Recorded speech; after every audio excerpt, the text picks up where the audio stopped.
Primeiro, eu sempre fico muito agradecida pela oportunidade que a casa me concede a falarmos sobre esse amor, a falarmos sobre essa doutrina tão consoladora.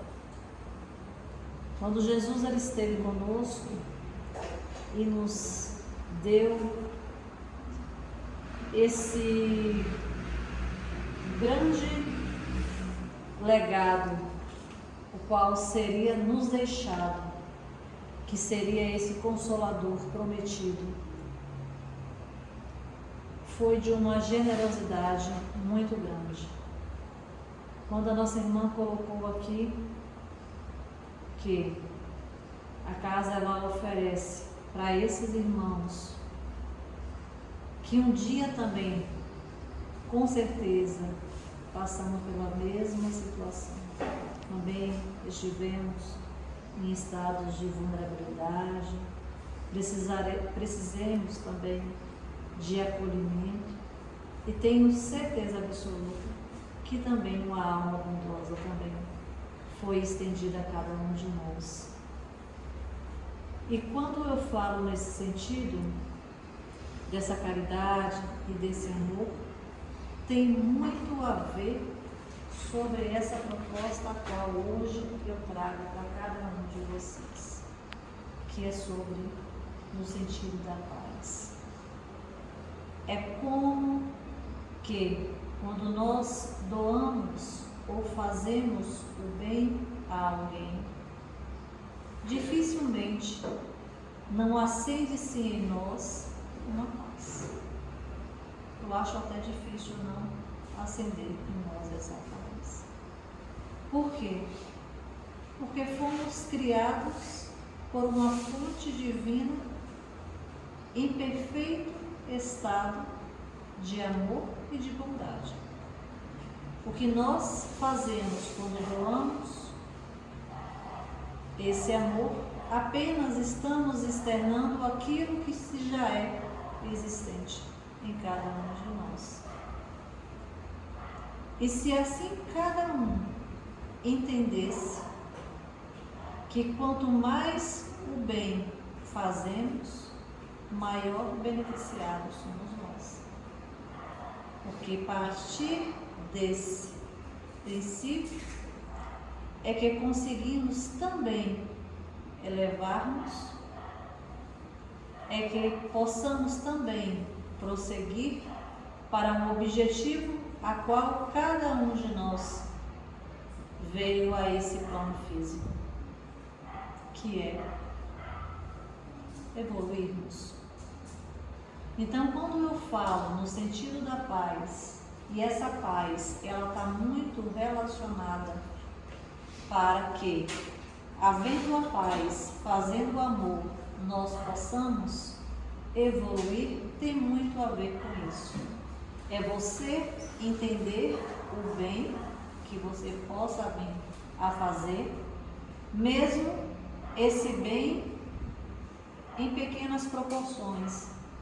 Não precisa-se muito, às vezes as pessoas ainda se colocam, hoje eu não posso fazer determinada coisa porque ainda, vamos assim se colocar, financeiramente não está ao meu alcance. Mas nem tudo tem a ver com questões também materiais. O ouvir é uma caridade. O acolher também é uma caridade.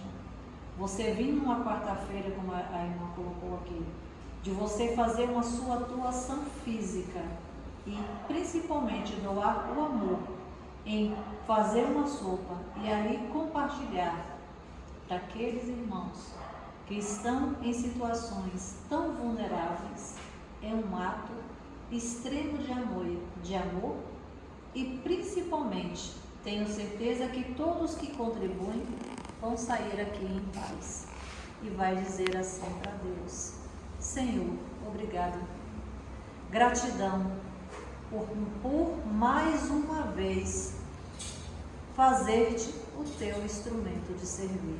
porque nós viemos para servir. Nós não viemos para ficarmos na ociosidade.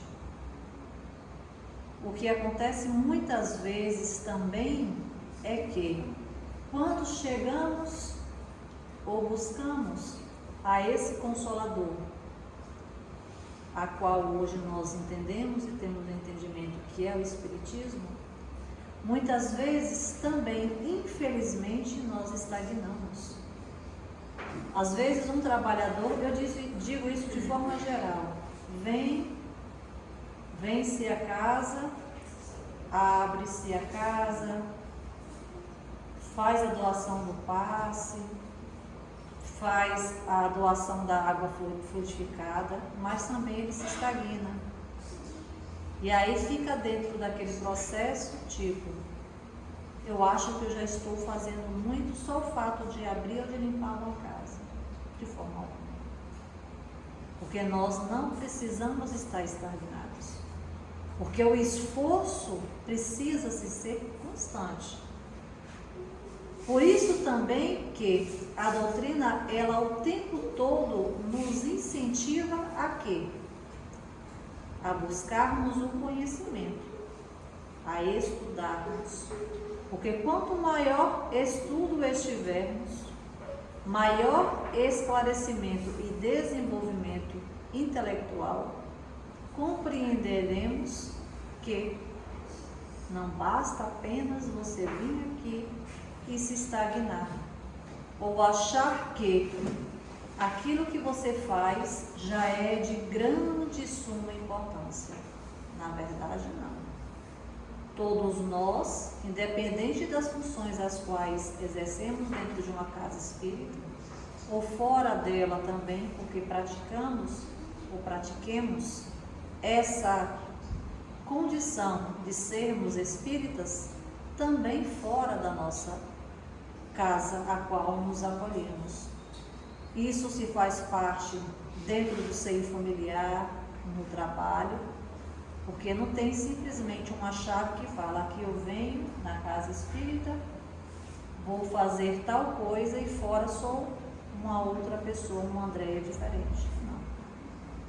Precisamos também compreender que essa paz e essa evolução, ela também está fora do trabalho espírita. Ela está dentro da nossa reformulação íntima. E essa reformulação íntima, ela é constante e diária. Seja na casa, seja você lidar com seus problemas domésticos, com pessoas difíceis.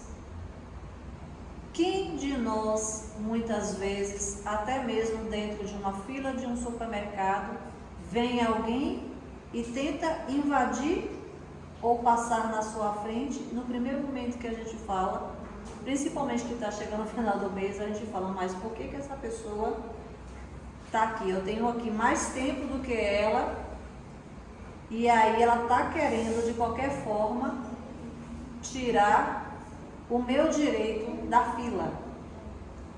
E aí deveremos fazer a seguinte, a primeira coisa que, lógico, a gente quer fazer, a gente quer brigar e bater boca. Por quê? Porque somos seres ainda em estados, né, que ainda a parte animalesca em nós, ou anímica, ainda é muito presente. Mas aí precisa se entender de algo que também se faz e se fala muito, que é a questão da indulgência. É a gente entender que precisamos, às vezes, acalmarmos, controlarmos os nossos impulsos. Aí eu pergunto, é fácil? Não é. Porque instintivamente nós fomos para sermos criados para termos a paz. Mas temos o nosso lado, como eu falei antes, meio que ainda animalesco e anímico. Então a indulgência também está muito se relacionado com a questão da paz. E aí vocês podem me perguntar, mas aí eu vou ter que me calar, me silenciar, fazer com que eu venha respirar e dizer, não vou confrontar. Sim, mesmo que no primeiro momento isso seja difícil, lógico, mas tudo é uma questão de trabalho diário, porque a indulgência é um trabalho diário. Você também lidar com outras pessoas, citando-se também dentro de casas, né, de centros, muitas vezes temos divergências de opiniões. Às vezes o que eu penso, o que eu acho que seja correto, está conseguindo ouvir? Ouvi direitinho? Às vezes o que eu penso, que eu acho que seja correto, para o outro que também trabalha na casa, ele não vai concordar comigo. E aí vai-se também haver, muitas vezes, quem trabalha na casa espírita também sabe disso. Discórdias de opiniões, né? Não, eu acho que tem que ser dessa forma, precisa-se ser dessa forma. E aí entra-se também a indulgência. Entra-se também você colocar não a sua opinião pessoal, mas sim buscar dentro dos preceitos, principalmente da humildade, de entender que nem sempre somos, ou nem sempre a nossa opinião está correta. Ou caso venha a citar correta a sua opinião, você vendo um mecanismo muito mais fácil a nível de fluidez, sentar-se e conversar-se. Infelizmente também eu vejo isso muito dentro da casa. Essas diferenças de opiniões que também muitas vezes nos tiram a paz. Diferenças de opiniões dentro da casa que também nos tiram a paz. E adentrando necessariamente dentro desse tema da paz interior, hoje eu vou falar sobre o versículo de Mateus, que quem disse foi Jesus, que ele fala, né? Deixo-vos a minha paz, mas eu vou dar de uma outra forma, não a forma a qual a nós conhecemos. Porque quando Jesus ele colocou isso dentro dessa mensagem, primeiro, se assim as pessoas não souberem, quando Jesus ele falou isso, ele estava reunido junto com seus 12 discípulos. E ali, ele conhecendo cada um dos seus, daqueles que o acompanhavam, que vivenciaram com ele momentos de alegrias, momentos de fenômenos que até então eles não entendiam e achavam-se que eram milagres, e hoje nós sabemos que nada mais são que aquilo que Jesus fazia ao curar um leproso, ao dar-lhe vista aos cegos, nada mais era que fenômenos que também nós podemos fazer, tanto que ele dizia, que ele disse, que nós poderíamos fazer muito mais se assim nós quiséssemos. Mas isso só veio no entendimento hoje, depois de 2000 anos, quando nós temos essa grande doutrina esclarecedora. Então Jesus ali reunido, junto com aqueles 12 homens que o acompanhou durante os seus longos 3 anos, vendo cada um aflito, vendo cada um daqueles seus discípulos e amados, porque Jesus os amava, ele poderia sim também entrar, vamos assim dizer, na mesma energia e sintonia. Poderia-se sim, já que ele entendia e sabia o que mais à frente seria lhe acometido. Porém, ele com sua firmeza e confiança naquele Pai ao qual a todo instante ele rogava, mesmo em momentos, porque Jesus também, mesmo sendo perfeitos, Jesus às vezes ele se sentia abatido, ao ponto de que quando ele se sentia abatido, Jesus, ele se afastava e ele se recolhia. E esse recolhimento era necessário para quê?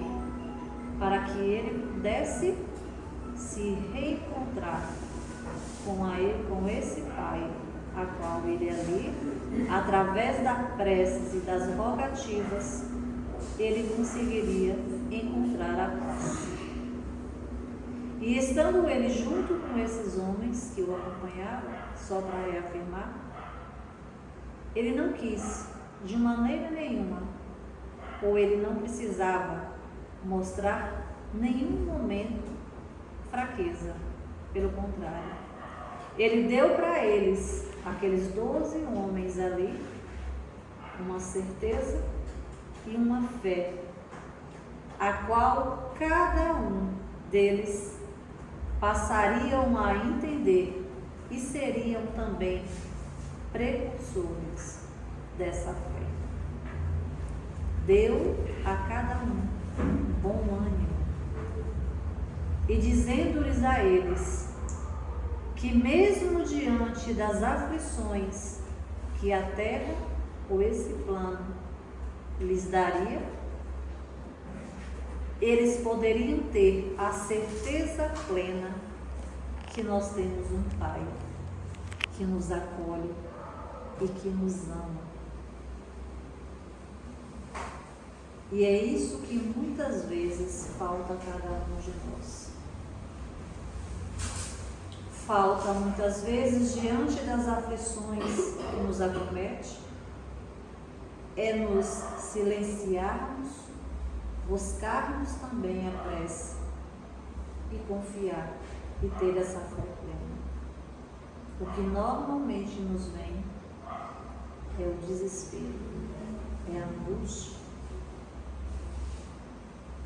Jesus também, diante dessa passagem, ele quis mostrar para aqueles homens que a fé, ela é movedora. A fé, ela é algo tão forte quando praticado em verdade, ela modifica as nossas vidas, ela modifica os nossos espíritos. Mas aí também pergunto a cada um de vocês, como é difícil ter fé?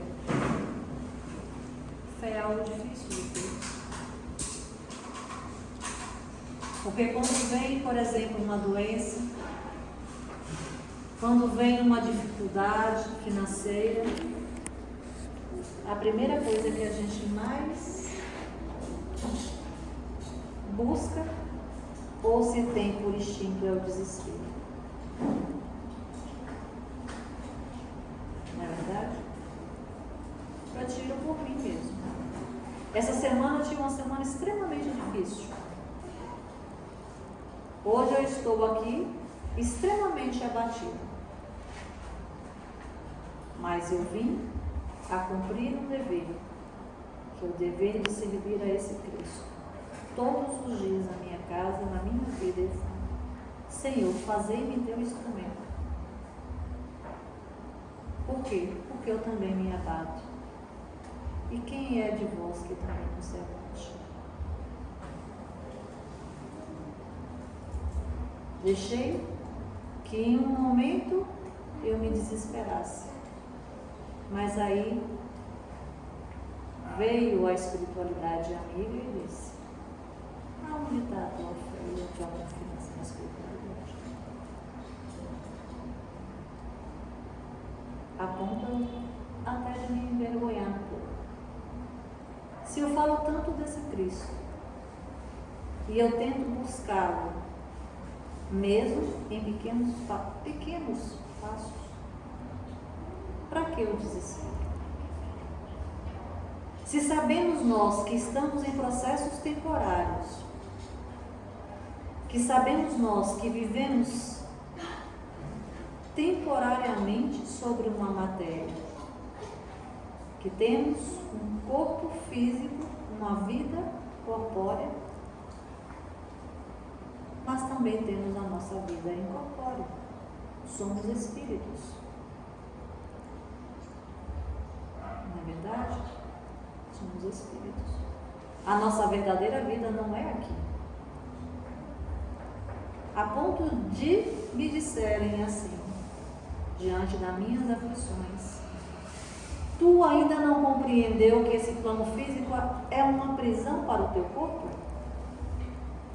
A gente nunca para pensar que aqui estamos meio que aprisionados.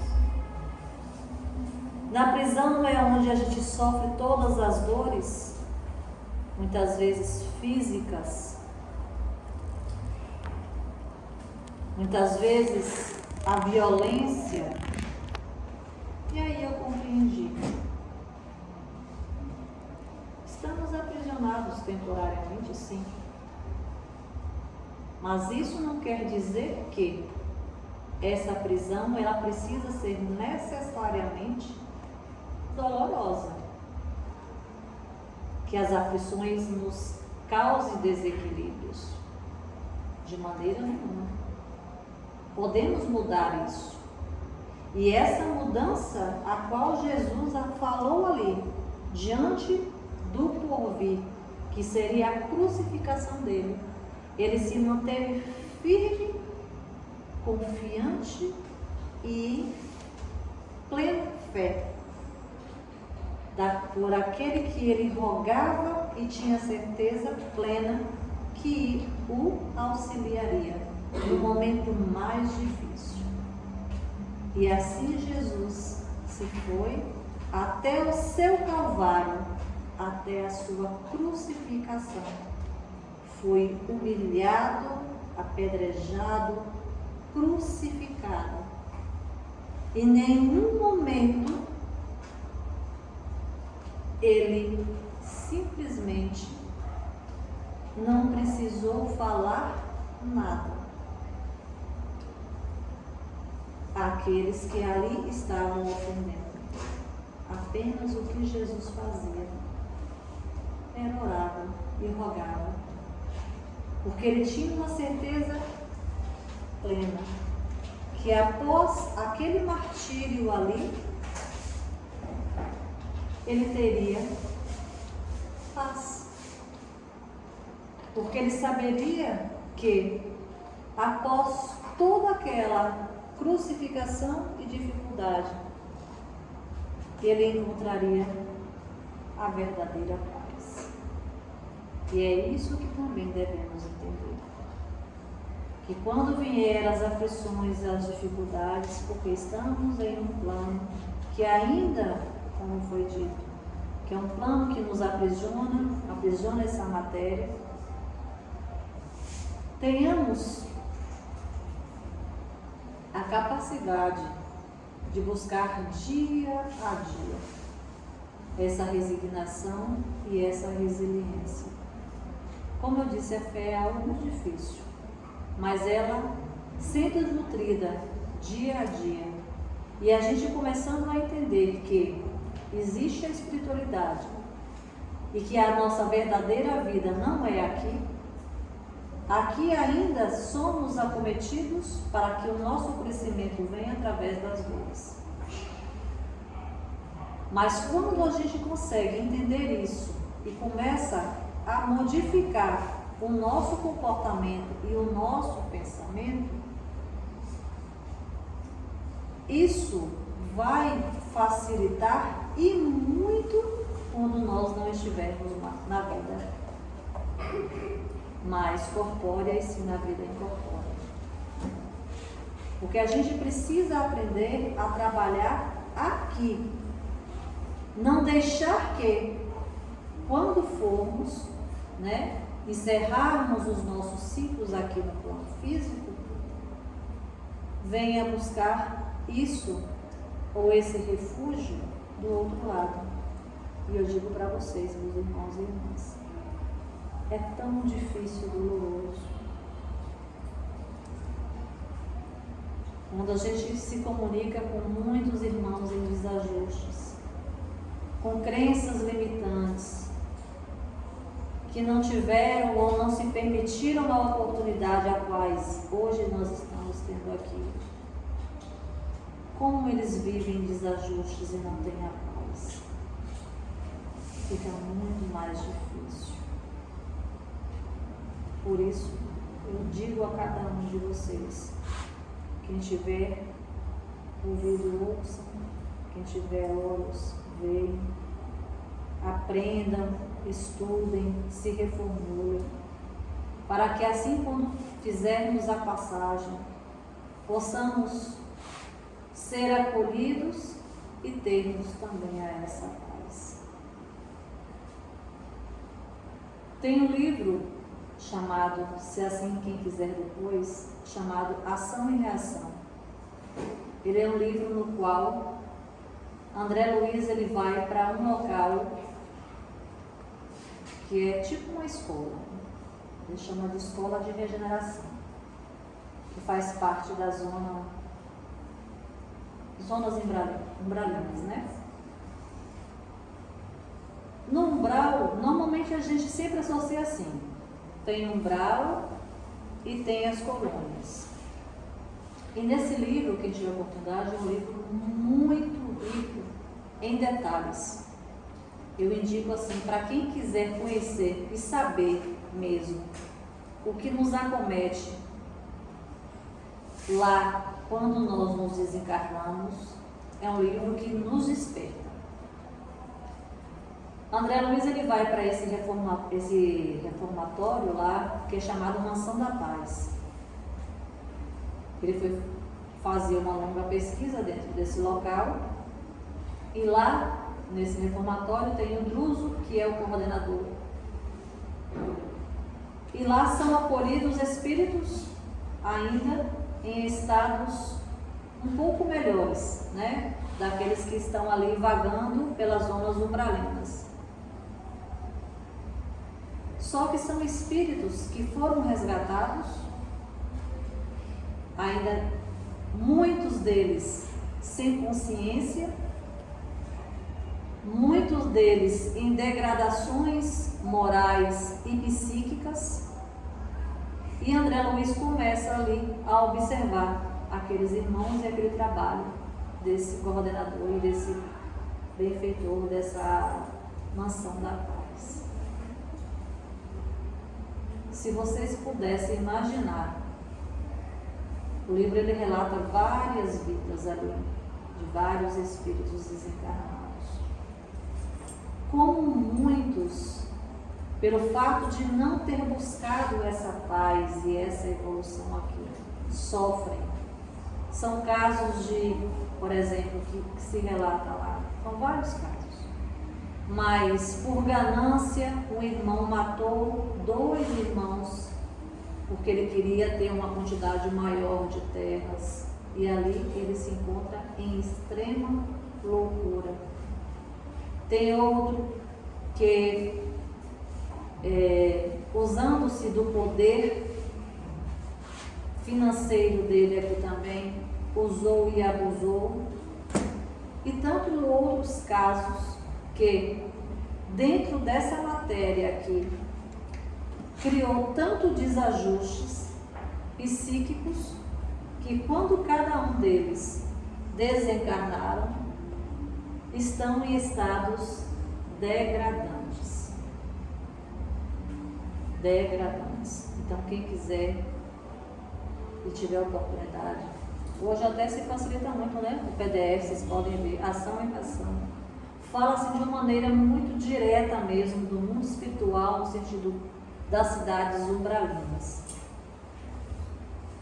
E aí, voltando para a questão da paz interior, a paz interior precisamos entender o seguinte: nós vivemos em um plano onde a Terra, todo mundo aqui acredito eu que saiba, que é de provas e expiações. Se é uma Terra ou um plano de provas e expiações, há-se uma necessidade de processos reencarnatórios, não é mesmo?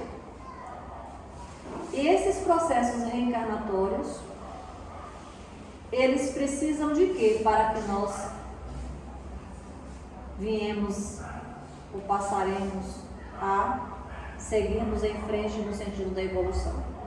Normalmente precisa-se da dor.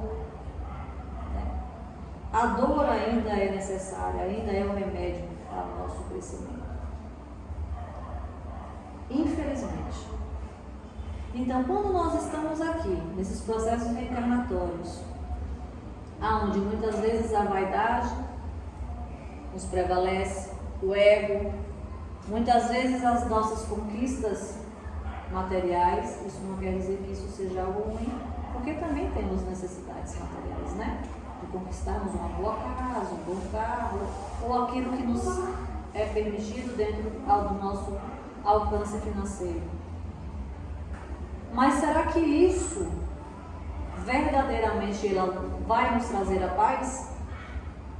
Será que quem tem muito dinheiro, acredito que todo mundo aqui acessa redes sociais, e aí a gente vê, né, dentro dos Instagrams e tudo mais, essas pessoas que ali, né, se chamam-se de influencer, você pode ver que elas têm tudo, vamos dizer assim, financeiramente, mas será que tem paz? De forma alguma. Pode-se ter meramente ou temporariamente uma felicidade, mas isso não quer dizer que não vai existir problemas. Porque a paz que Jesus ele fala não é essa paz efêmera, temporária, ou que nos preenche temporariamente no sentido material. Ele fala-se de uma paz muito mais profunda, uma paz aonde se que, através do entendimento e do esclarecimento, poderemos nos ascender espiritualmente. Muitas vezes tem pessoas que vivem em situações bem menos favorecidas, no sentido material, mas são bem mais felizes do que quem tem, né, condições financeiras maiores. Porque a paz ela não está relacionada no sentido material e nunca esteve. A paz, quando a gente se fala de paz, e essa paz que Jesus quis nos dizer, que deixava para nós, era essa paz de confiança, de nos ascendermos espiritualmente. Foi essa mesma paz que ele, indo para o Calvário, seria crucificado.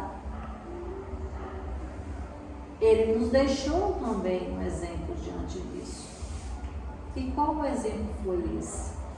Porque Jesus também ele queria desmistificar. Porque na época de Moisés, 1500 anos antes de Jesus, aonde Moisés ainda precisou se usar da força física, porque aquelas pessoas naquela época elas não conseguiriam entender da maneira a qual Jesus ali estava falando depois, precisou-se que Deus colocasse ali 10 mandamentos. Tanto que Moisés ainda se falava, né? Olho por olho, dente por dente. Por quê? Porque as pessoas ali estavam em estado muito primitivos. Muito primitivos. Então, quando Jesus ele já veio e fez essa, como dizer, ele não veio para modificar. Por quê? Porque Jesus, ele não modificou, por quê? Porque as leis naturais, que está no capítulo 614, fala dos livros dos Espíritos. As leis naturais é uma lei irrevogável e imutável e eterna. Ele veio apenas para acrescentar. E aí ele disse que não tinha-se mais necessidade de levarmos ou acharmos que, na verdade essa é a palavra, que Deus era um Deus de punição. Jesus também ele veio falar nesse sentido, que Deus era Deus de amor, de acolhimento. É um Deus que, quando nós confiamos nele, mesmo diante de todas as aflições a qual nós rogamos, teremos paz.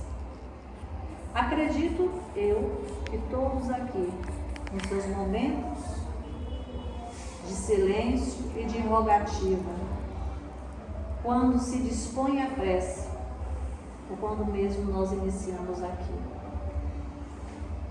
a oração inicial, a qual a irmã proferiu, quem não sentiu paz?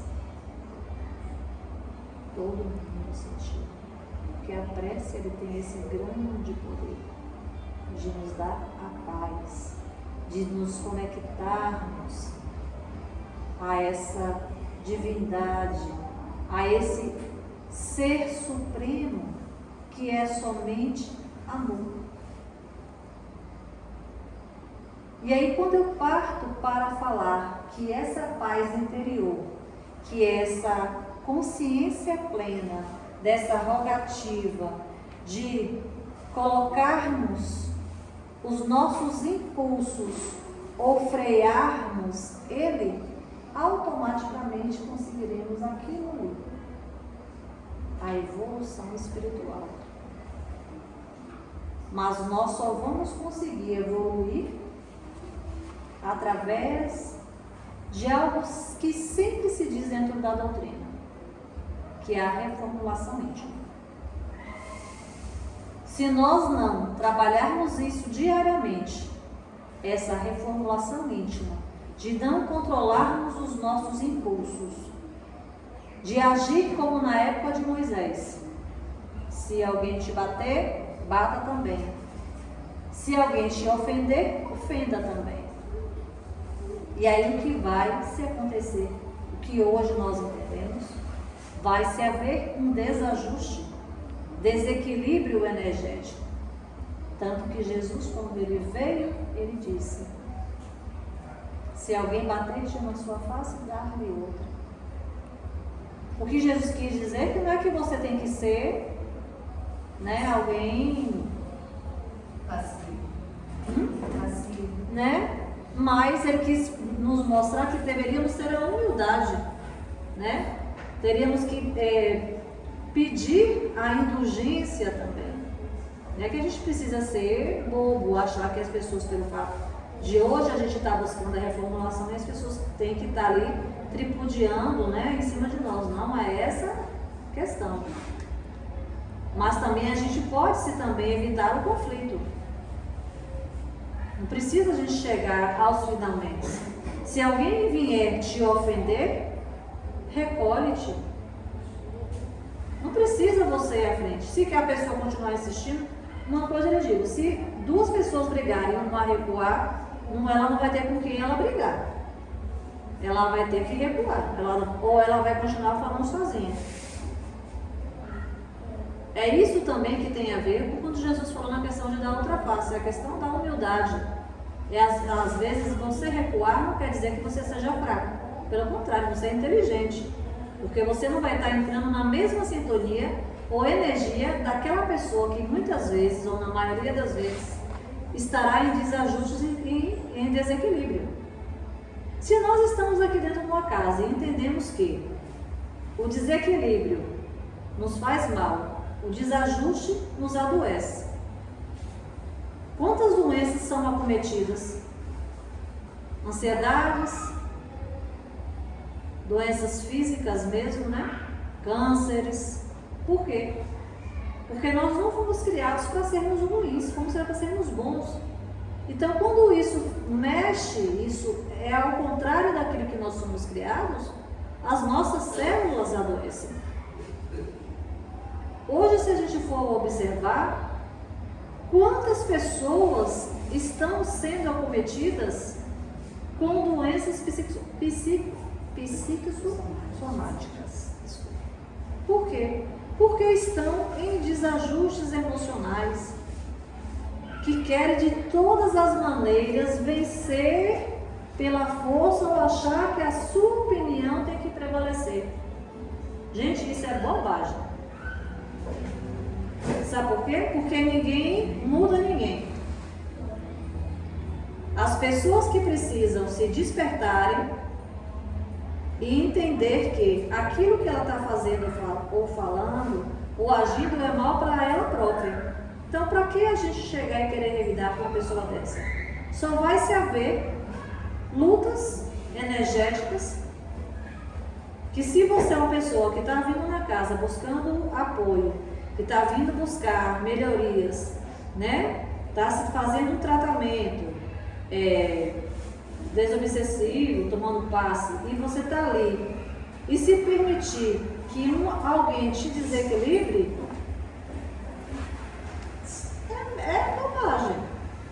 Então, a melhor maneira de você combater alguém no sentido de uma pessoa que esteja em desequilíbrio é você refrear os seus impulsos, né? E aí, quando a gente entende isso, que a gente freando esses impulsos, confiando mais em Deus, reformulando as nossas condições morais, a gente parte a evolução. Mas aí, pergunto a cada um de nós: é fácil? A Andréia de hoje simplesmente dá um salto gigantesco? De maneira alguma, gente. Se nós viemos de um processo, de vários processos reencarnatórios, isso também é a pequenos passos. Mas para que isso aconteça, para que essa evolução venha a acontecer, há algo importantíssimo a se fazer. Chama-se esforço. E quem está disposto a se esforçar a mudar? Quem estiver, levanta a mãozinha. Quem está disposto a se esforçar aqui? Alguém quer se esforçar? Né? É o esforço. Porém, tem muitas pessoas ainda que são preguiçosas. Não querem se esforçar. Ou acha que se já chegou a um determinado limite, não, aqui para mim já está bom. Está ótimo. Como eu disse anteriormente, só reafirmando. Eu já venho aqui na casa, já coloco uma água, dou um passe. Nossa, tenho certeza absoluta que eu não vou com brau. Vou lá para uma das colônias, porque eu já estou aqui toda terça, quinta, sábado, domingo, segunda, se for o dia que tiver, eu dou um passo, dou uma água, estou na caridade, já vou lá para a colônia. Será mesmo que nós vamos para lá? Porque a gente está se limitando. Porque em vez também de dar só um passe, a irmã disse agora que vai abrir um curso, 19 horas, né? Todas as terças. Não é isso? Não é um outro passo para você conhecer um pouco mais da doutrina? Você estudar mais a profundo como é que funciona a doutrina? É isso que também muitas vezes acomete. As pessoas, às vezes, infelizmente, eu digo isso para vocês, não só você está na casa aqui não. Digo do modo geral mesmo, as pessoas têm preguiça. E essa preguiça, ela é uma contramão para a evolução. Quando eu falo na questão da leitura mesmo, na questão de você ler, a própria doutrina, ela nos estimula muito. Instruí-vos. Quando eu falo isso, não quer dizer que você precisa estar ali sendo, né? Mas você lê pelo menos o básico, o livro dos médiuns, o livro dos espíritos, fazer o evangelho no lar. Quantos espíritas frequentadores são tão indisciplinados que não fazem o evangelho no lar? O evangelho no lar, para quem não sabe, é algo de suma importância, porque é onde você vai começar a se disciplinar, a se conectar com Deus, a se conectar com a espiritualidade, a você ter mais conexão com seu mentor, com seus amigos espirituais de reencarnações pretéritas, com familiares. E as pessoas também têm preguiça. Ah, eu não tenho tempo. Poxa, sempre tem alguma coisa que acontece, eu não consigo fazer o evangelho no lar. Vejo muita gente dizendo isso. Muitas pessoas frequentadoras, trabalhadores. Será mesmo? 5 minutos que você tirar de fazer um evangelho no lar vai fazer uma diferença no nível de tempo? Em que? Nada. Mas espiritual vai ser de grande acréscimo. Quando eu falo também na questão da leitura do Livro dos Espíritos, é importantíssimo nós lermos. Por quê? Porque por mais que a gente assista uma palestra, uma reflexão aqui, mas tem certas coisas que ainda são ditas muito superficialmente. São muito superficiais. Então é através da leitura que você vai entender como é que funciona a espiritualidade, como esse livro que eu indiquei de ação e reação, como é que vai funcionar, o reformatório, como é que vai funcionar as cidades umbralinas. Não é você só limitar, vir dar um passe, dar uma água. Não, gente, a gente precisa largar de ser preguiçoso, a gente precisa se esforçar ao máximo, agradecer a oportunidade de nós estarmos aqui. Hoje são 8 bilhões de pessoas que estão encarnadas e tem 22 bilhões de espíritos aguardando ansiosamente para estar na condição que hoje nós estamos aqui. E aí eu digo para vocês, vamos deixar passar essa oportunidade que foi nos dada tão carinhosamente, tão amorosamente por esses amigos, por esse Deus bondoso? Vamos nos esforçarmos, nos movimentarmos. Para quê? Para que o mal que se faz presente em nós comece a se fazer cada vez menor. Paulo, ele já dizia isso. Paulo, ele sempre falava. Paulo, para mim, é um dos grandes exemplos para cada um de nós. Diferente dos 12 que conviveu ali diariamente com Jesus, Paulo, ele não conheceu Jesus diretamente, assim como nós. Mas Paulo, entendendo esse evangelho, a sua modificação, assim ele permitiu. Paulo, de perseguidor, foi o maior divulgador do cristianismo, até mais do que os próprios discípulos. Porque os discípulos ficaram ali, dentro daquele localzinho, e Paulo não.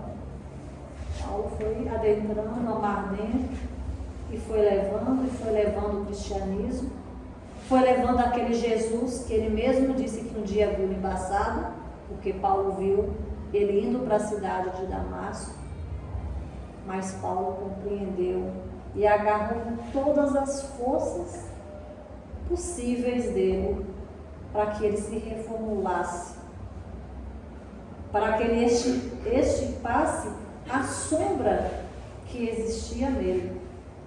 Porque nós somos luz, mas também temos as nossas sombras, que são as nossas inclinações, as nossas vicissitudes.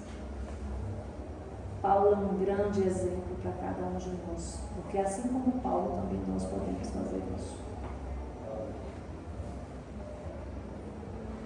Não sei se vocês conhecem a história de Paulo, mas eu vou falar rapidinho. Paulo, ele mesmo fala que ele veio da fartura, vai ser rapidinho, está aparecendo. Ele viveu desde a fartura.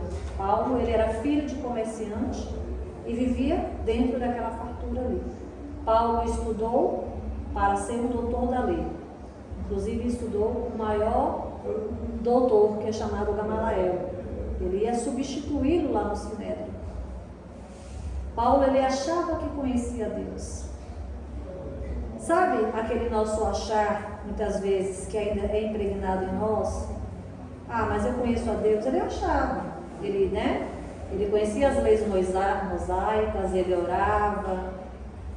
Mas Paulo só veio a entender e conhecer verdadeiramente a Deus no dia que ele foi perseguir e matar Ananias, indo para a cidade de Damasco.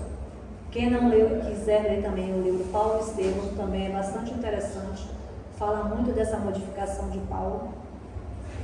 Quando Paulo estava a caminho, Paulo tem uma cegueira temporária, é tirada a visão material, física, e aí Jesus fala: Paulo, Saulo, na época, por que tu me persegues? E ele fica 3 dias. O homem a qual Paulo mataria Ananias, Jesus vai até ele e pede para que vá lá e dê novamente a visão a Saulo, que depois posteriormente passaria a ser Paulo. Paulo é um grande exemplo para nós, porque a gente não precisa ou precisou estarmos juntos ou caminhando junto de Jesus. Basta que esse Jesus, que já é existente em nós, se faça presente, para que esse bem que também já existe em nós se faça presente, para que as nossas inclinações, que são grandes, nossos vícios, vaidades, orgulhos, egos, sejam trabalhados em nós. Quando nós entendermos que isso apenas nos petrifica, nos coloca em estado pétrico, que nos algema, isso vai fazer com que a gente venha a mudar de atitude e ação. Vamos tirar essas algemas, essas amarras de nós. Vamos deixar que esse bem que é existente em nós flua. Vamos nos reformularmos. Vamos aprender a amar também a nós mesmos.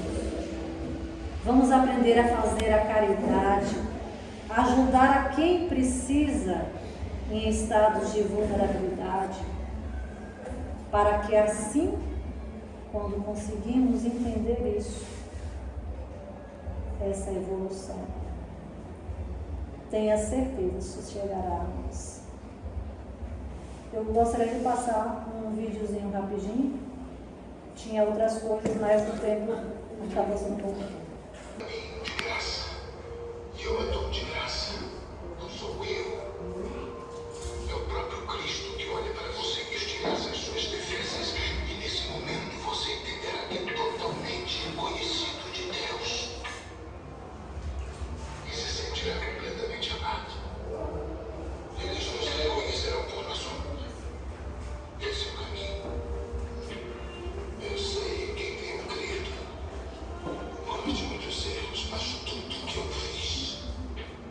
eu fiz por Cristo. Estou certo da alegria no lugar aonde vou.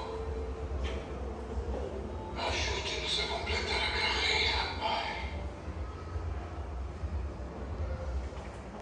Essa mensagem que Paulo fala, ele fala: ajude-me a completar a carreira. É isso que eu peço para cada um de vocês. Vamos nos dispor a servir, a crer nesse Jesus que veio a esse mundo, que levou essa cruz tão pesada para que a nossa fosse um pouco mais fácil.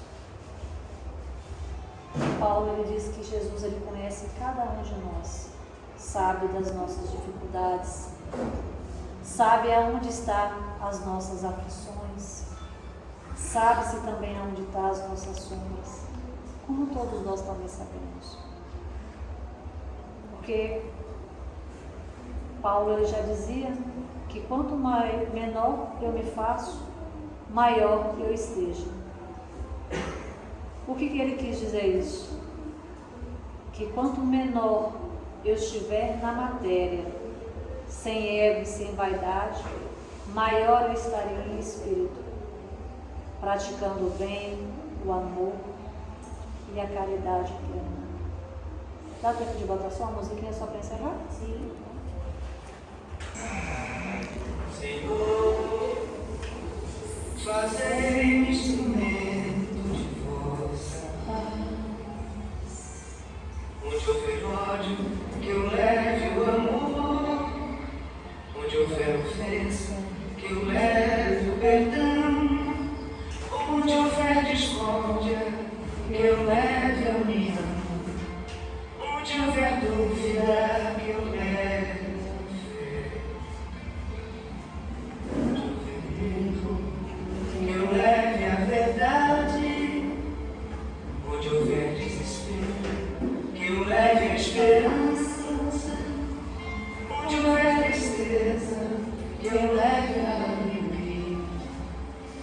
Onde houver trevas, que eu leve a luz.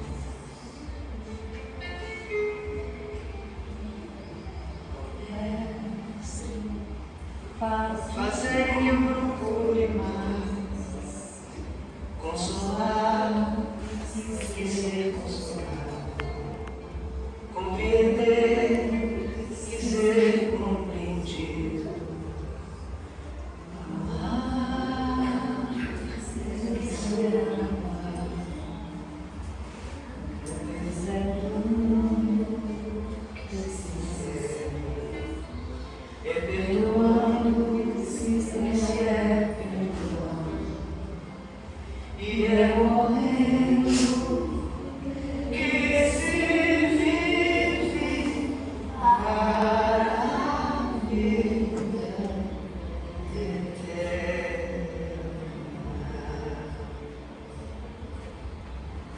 Que a luz nos envolva, que essa sombra que existe em nós, através das nossas inclinações, se tornem cada vez ausentes, para que o consolo seja necessário, mas para que principalmente a essa paz que Jesus tão docemente deixou a cada um de nós, sempre se faça presente, mesmo diante das aflições, dos acontecimentos diários, dos aborrecimentos, das dúvidas, das dificuldades financeiras, materiais. Dai-nos, Senhor, dai-nos a tua paz. Assim seja. Muito obrigada a todos.